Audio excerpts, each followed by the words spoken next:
कथा करो मति अनुसार प्रेम सहित गति धरव पधारिए पवन कुमार मातृशक्ति कुलभूषण।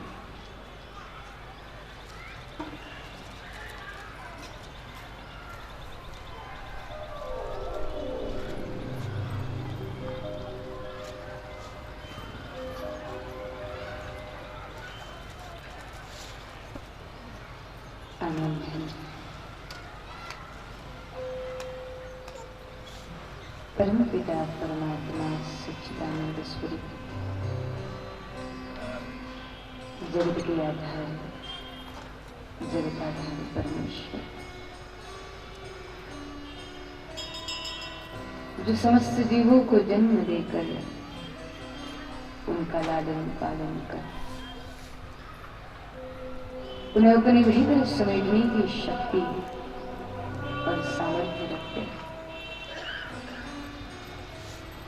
जिन्हें माताओं की माता परम माता के रूप में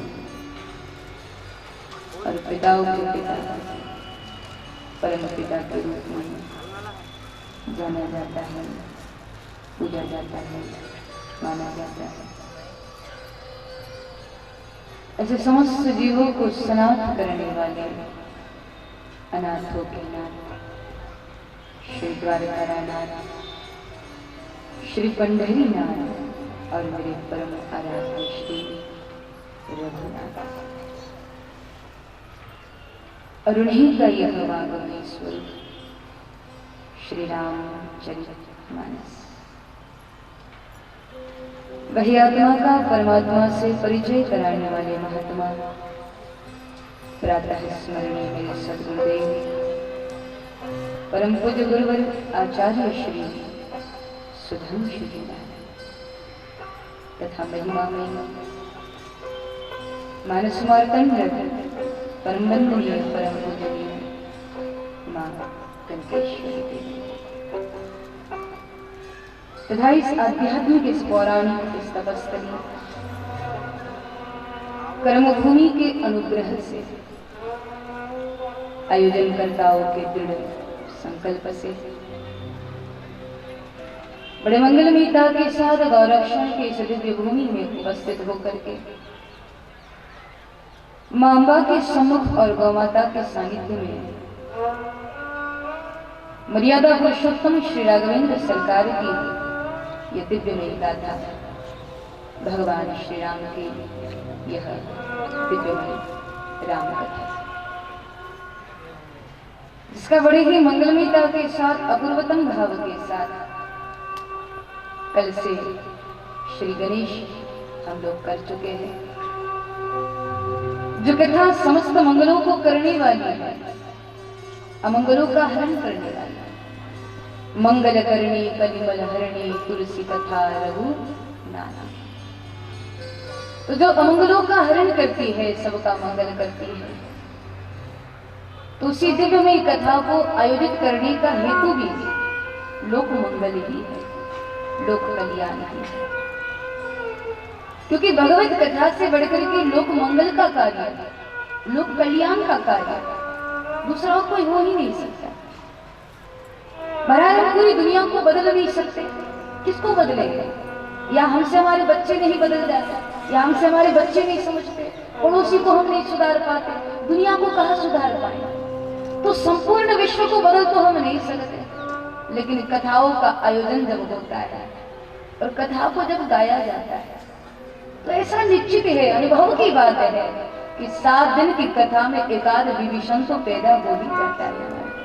एकाध व्यक्ति के जीवन में तो बदलाव आ ही जाता है।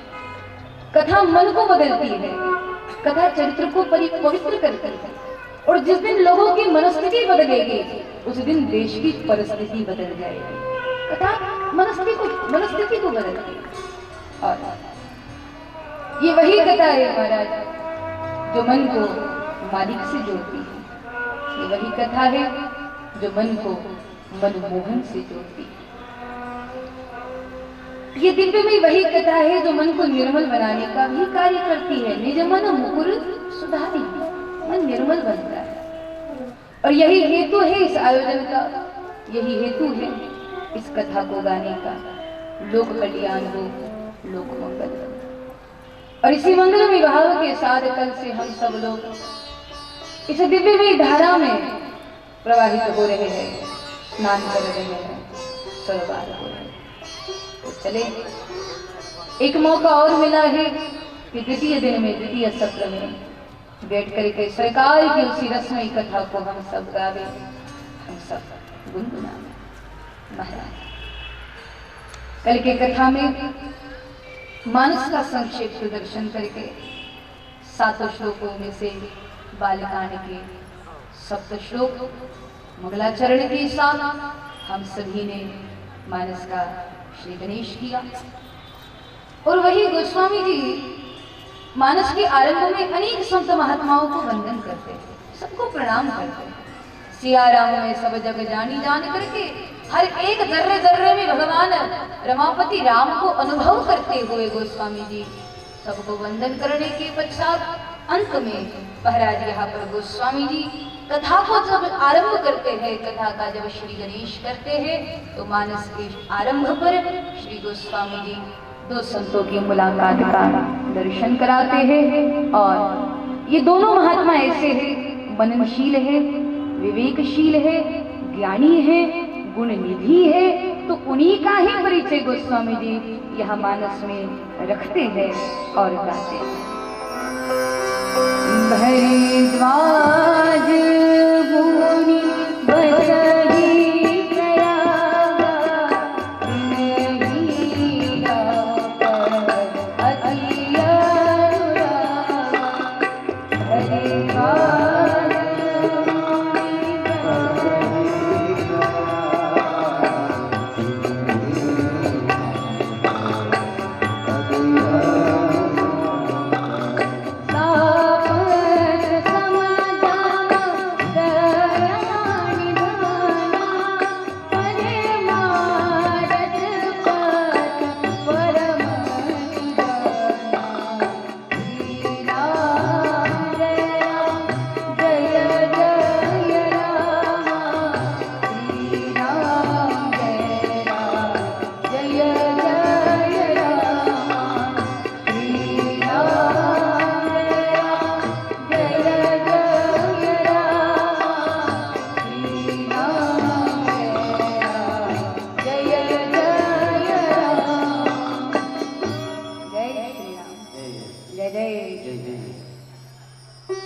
गोस्वामी जी यहाँ पर परिचय दे रहे हैं श्री भरद्वाज जी महाराज जी का। आपका आवाज ठीक से आ रही है ना?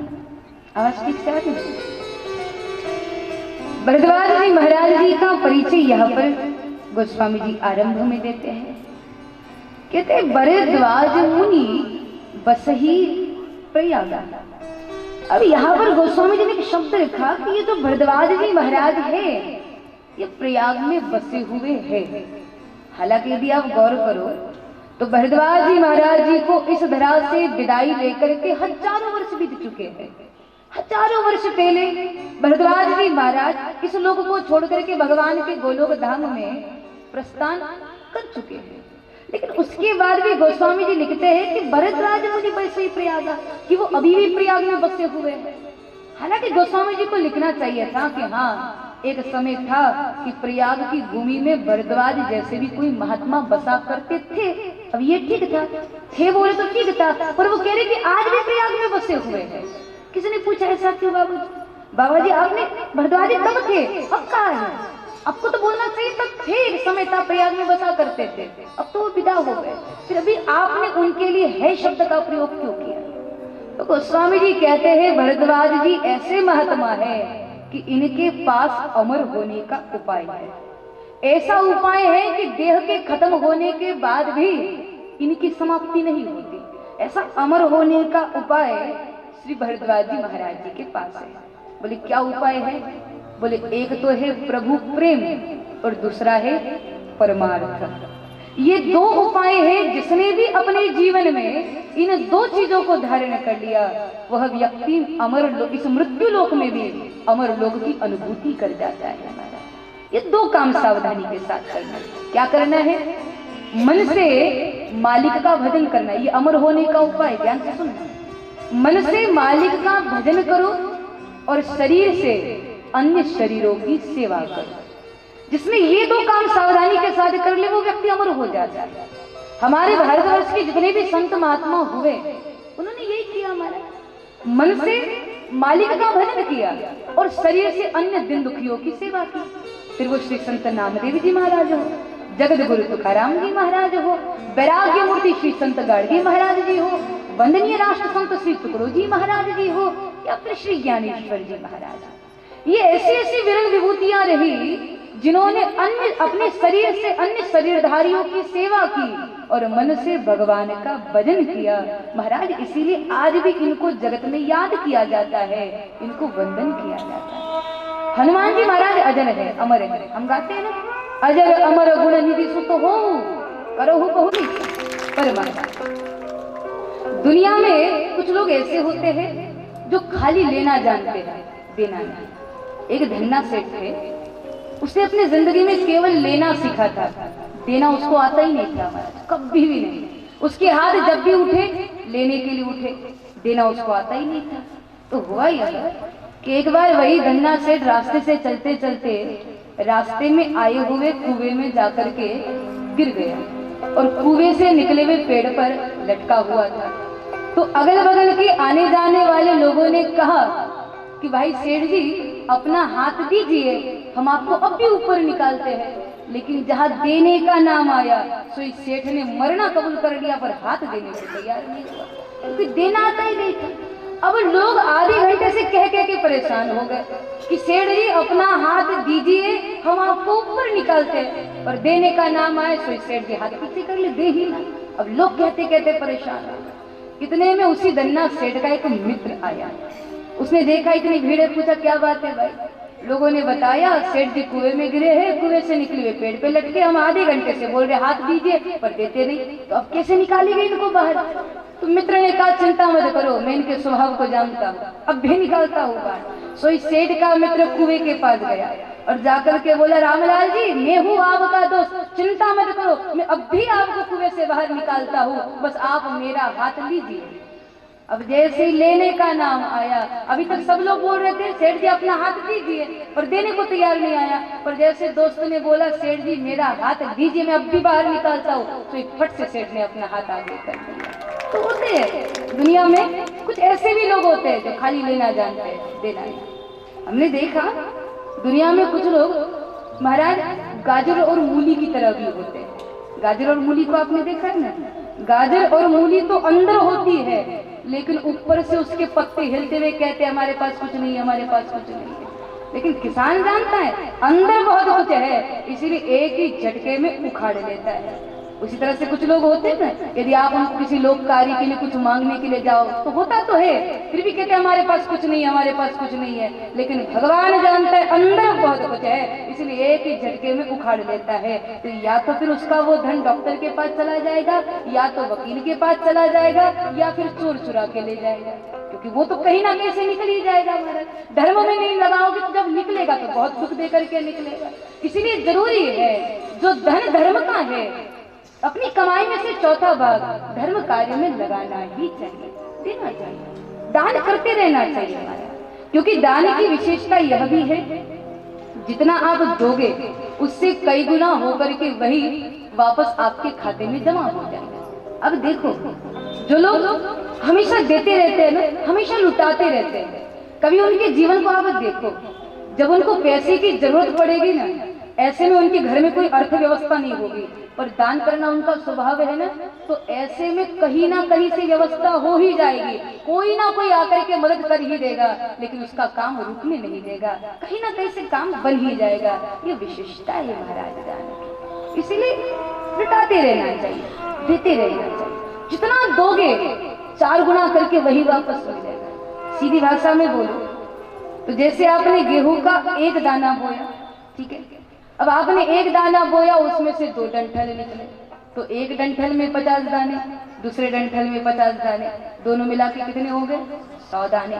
एक दाना बोया वापस कितने मिले 100, चुटकी भर बोया मुट्ठी भर पाया, और जब मुट्ठी भर बोया तब तो इतना मिल गया कि अब तो पीठ पे उठा उठा करके ले जाना पड़ रहा है। ये विशेषता है, जितना दोगे उससे कई गुना होकर के वही वापस आपको मिल जाएगा। इसीलिए देते रहना चाहिए, दान करते रहना चाहिए, जब भी मौका मिले लुटाओ महाराज, सामर्थ्य के अनुसार, जितना सामर्थ्य है भले उतना। गिलहरी वाला रूप हमने अपनाना चाहिए। मानस की गिलहरी है ना, जब महाराज सेतु का निर्माण हो रहा था, सारे वानर सेना बड़े बड़े पत्थर ला करके उस पर राम लिख करके सेतु में छोड़ रहे थे। उस समय छोटी सी नन्ही सी गिलहरी अपने पूंछ को पानी में भिगोती और रेत के कणों को अपनी पूंछ में समेट करके सेतु के बीच में जाकर के झटक देती। तो अंगद जी ने देखा, कहा अरे गिलहरी तुम छोटी हो, तुम्हारे इतने छोटे छोटे कंकड़ से क्या होने वाला है, कैसे सेतु बनेगा, तुम क्यों बेकार में मेहनत कर रही हो, रहने दो हम बना लेंगे सेतु। तब गिलहरी ने कहा भैया अंगद आप बड़े हो, इसीलिए बड़े रूप में राम कार्य में अपना सहयोग दे रहे हो, मैं छोटी हूँ ना, तो मैं छोटे रूप में अपने सामर्थ्य के अनुसार राम कार्य में अपना कुछ लगाना चाहती हूँ, मैं भी देना चाहती हूँ, मेरा जितना सामर्थ्य है उतना दो, सामर्थ्य के अनुसार लुटाना चाहिए हमारा, ये जरूरी है। दान करो तो अपनी आत्मा की शांति के लिए करो। हाँ, ये भी बहुत बढ़िया बात है, दान करो ना तो अपने मन की प्रसन्नता के लिए करो। बहुत सारे लोग होते हैं दान करते हैं तो नाम के लिए, सम्मान के लिए। इसलिए आप देख सकते हैं कोई आदमी मंदिर में एक आध पंखा भी दान कर देता है ना, तो पंखे में 3 पत्ते होते हैं।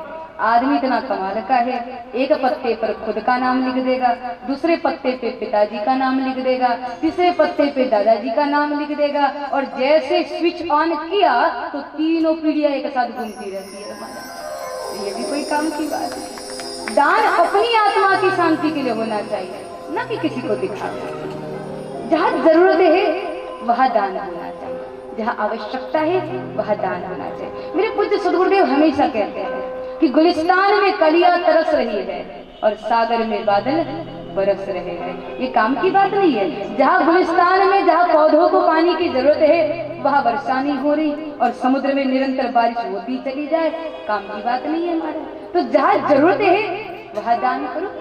देखो, आपकी करोड़ों की संपत्ति है, लेकिन वो करोड़ों की संपत्ति यदि किसी गरीब के चेहरे पर मुस्कुराहट नहीं ला सकती तो वो करोड़ों की संपत्ति भी बेकार है। अरे आज लोग लाखों रुपए शादी में खर्च कर देते हैं, लाखों रुपए। ये समझ में नहीं आता, आपने 20-25 लाख की शादी की, उस 20-25 लाख की शादी में होता क्या है? क्या दूल्हे को सोने के घोड़े पे बिठा के लाते हैं? क्या 7 की जगह 14 फेरे लगवाते हैं? ऐसा क्या होता है? आपने 20-25 लाख की शादी कर ली, कोई बड़ी बात नहीं है महाराज। बड़ी बात तो तब होगी जब उस 20-25 लाख की शादी को 2-3 लाख में निपटा दोगे और बाकी के पैसे किसी गरीब बिटिया की शादी में लगा दोगे तो वो 2 लाख की शादी भी 2 करोड़ की होगी। आपका धन जहाँ खर्च करना चाहिए वहाँ करो। दिवाली में हजारों रुपयों के पटाखे फोड़ देते, क्या इससे लक्ष्मी जी का आगमन हो? आप देखो, यदि आप दिवाली के उस दिन सही में दिवाली के मतलब को जानना चाहते हैं तो दिवाली के दिन उन गरीब बच्चों की झोपड़ी में चले जाना, उनकी कुटिया के आगे दिए जला देना, उन गरीब बच्चों के हाथ में फुलझड़ी पकड़वा देना, तो देखना उसके बाद माँ लक्ष्मी को आह्वान करने की जरूरत नहीं पड़ेगी, वो खुद चल करके आपके घर में आकर के विराजमान हो जाएगा। जहाँ जरूरत है वहाँ दान करो। एक साई मंदिर था महाराज, उस साई मंदिर के पास बढ़िया फूल मालाओं की दुकान थी। तो एक सेठ ने वहां से 250 की माला खरीदी और खरीदने के बाद जेब से पैसा निकाल करके दुकानदार को दे रहा था।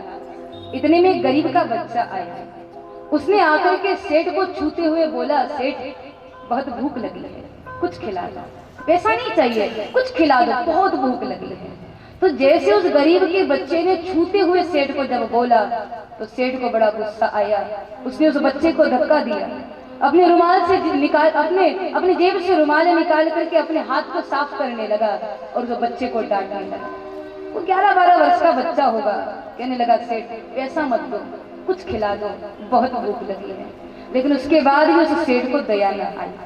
इतने में एक सज्जन व्यक्ति वहां पर चल करके आया, उसने 10 रुपए दुकानदार के हाथ में पकड़वाए, कहा, भैया बच्चे को 1 गिलास गन्ने का जूस पिला दो। दुकानदार ने गन्ने के जूस का गिलास बच्चे के हाथ में पकड़वाया, बच्चे ने जूस पिया। पीने के बाद कुछ देर तक वो बच्चा उस सज्जन व्यक्ति की तरफ देखता रह गया। देखने के बाद मुस्कुराया और मुस्कुरा करके वहां से चला गया। अब ये सब कुछ देखने के बाद उस सेठ को बड़ा गुस्सा आया। उसने कहा कि तुम जैसे लोगहीन भिखारियों को सिर पे चढ़ा लेते हो, क्या जरूरत थी उसको पैसा देने की? क्या जरूरत थी उसको दंडे पिलाने की, खाने की, उसको पैसा देने की? तो सज्जन व्यक्ति ने कहा, बोले देखो सेठ, बहुत प्यारा जवाब दिया। कहा, देखो सेठ, तुमको मंदिर की मूर्ति में साईं दिखता है, जिसके लिए तुमने 250 की माला खरीदी, और मुझको उस बच्चे के हंसी में साईं मिल गए। तेरा साई 250 में भी न हंसा और मेरा साई तो केवल 10 रुपए में हंस गया। ये जरूरी है, ये समझ होनी चाहिए कि कहाँ हमें अपने धन को लगाना है, कहाँ हमें अपने धन को खर्च करना है। जहाँ जरूरत है वहाँ लगाना। यदि धर्म कार्यों में आप अपने धन को लगाओगे ना तो वही धन आपके जीवन को धन्य बना देगा महाराज। वही धन आपके जीवन को कृतार्थ बना देगा। वही धन आपको परमात्मा तक पहुंचने का एक साधन बन जाएगा। जरूर जहाँ जरूरत है वहाँ लिखा। भरद्वाज जी का ये स्वभाव है, भरना इनकी क्रिया है महाराज, भरते रहते हैं, इसलिए नाम है भरद्वाज। तो कहते हैं यही भरद्वाज जी महाराज त्रिवेणी के तट पर रहते हैं। मंगलमय वातावरण है। प्रयाग की उस भूमि में श्री भरद्वाज जी महाराज जी का बहुत ही दिव्य आश्रम है महाराज। भरद्वाज आश्रम अति पावन, परम रम्य मुनिवर मन भावन। भरद्वाज जी का आश्रम परम दिव्य है। देखो यहाँ पर महाराज श्री गोस्वामी जी ने भरद्वाज जी महाराज जी के आश्रम को भव्य नहीं बताया, तो दिव्य बताया, क्योंकि आश्रमों का भव्य होना जरूरी नहीं है, आश्रमों का तो दिव्य होना जरूरी है। भले छोटा सा हो, शबरी जी की तरह 2 ही कुटिया हो चल जाएगा, पर आश्रम में कोई ऐसा कार्य नहीं होना चाहिए जिससे आश्रम की पवित्रता नष्ट होती हो। आश्रम में ऐसा कोई विचार या ऐसा कोई कृत्य नहीं होना चाहिए जिससे आश्रम की सादगी खत्म होती हो। महाराज भले छोटी सी कुटिया हो चल जाएगा, आश्रम भव्य न हो तब भी चल जाएगा, पर उसमें दिव्यता होनी चाहिए, तो परमात्मा का वास वहां पर रहता है। भरद्वाज जी का आश्रम भव्य नहीं है, भरद्वाज जी का आश्रम दिव्य है, और वहां पर निरंतर संत महात्माओं का तांता लगा रहता है। अनेकों महापुरुष आते हैं, त्रिवेणी में स्नान करते हैं, भगवत कथा का गान करते हैं, अक्षय वट को स्पर्श करते हैं, अपने तन मन को पुलकित करते हैं, और बड़े मंगलमयता के साथ 1 मास तक वहां पर निवास करके उसके बाद महाराज वहां से विदा लेकर के अपने अपने आश्रम लौट जाते हैं। तो प्रतिवर्ष की तरह इस वर्ष भी कुंभ मेला हुआ। कुंभ मेला में अनेकों संत महात्मा पधारे, वहां पर निवास हुआ, हरि कथा का गान हुआ आदि आदि। और उसके पश्चात महाराज सभी महात्मागण भरद्वाज जी महाराज जी से विदा लेकर के अपने अपने आश्रम की ओर लौटने लगे।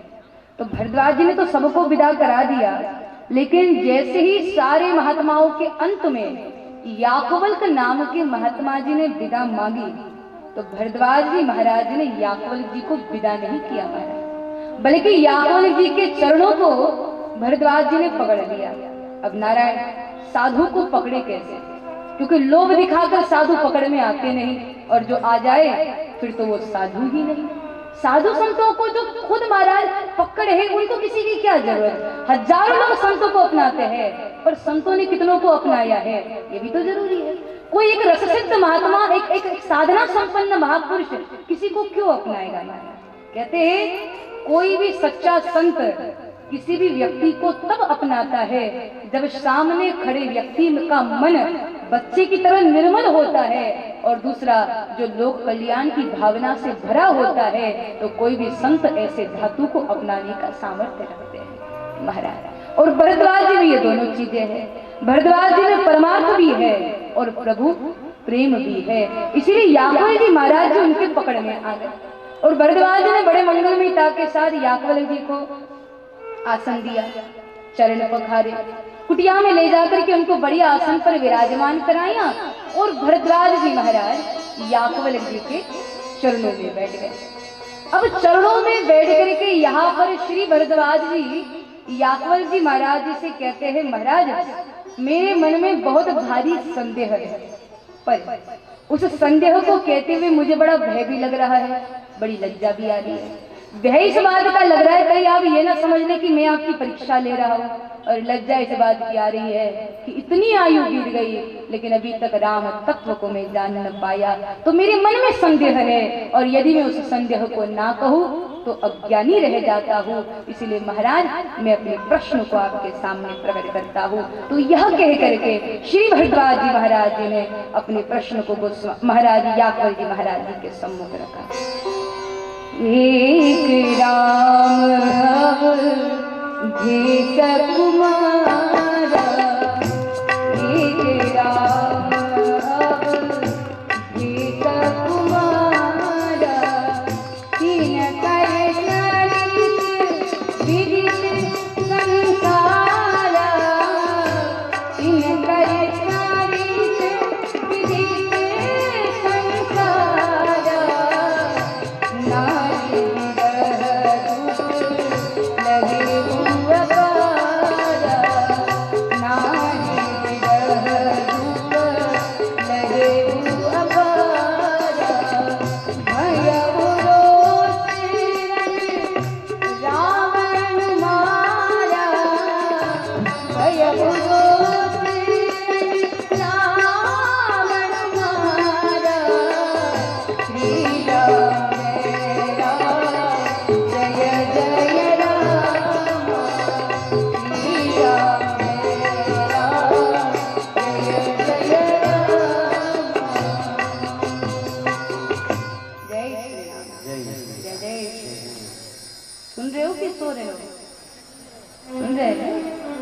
और यदि कोई बीच में सो जाए ना, जोर का धक्का दे दो, कोई कुछ नहीं बोले।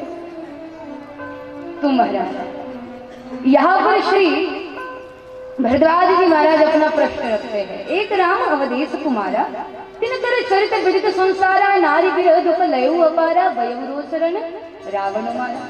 अब इसे चौपाई को आप थोड़ा गौर से देखिए।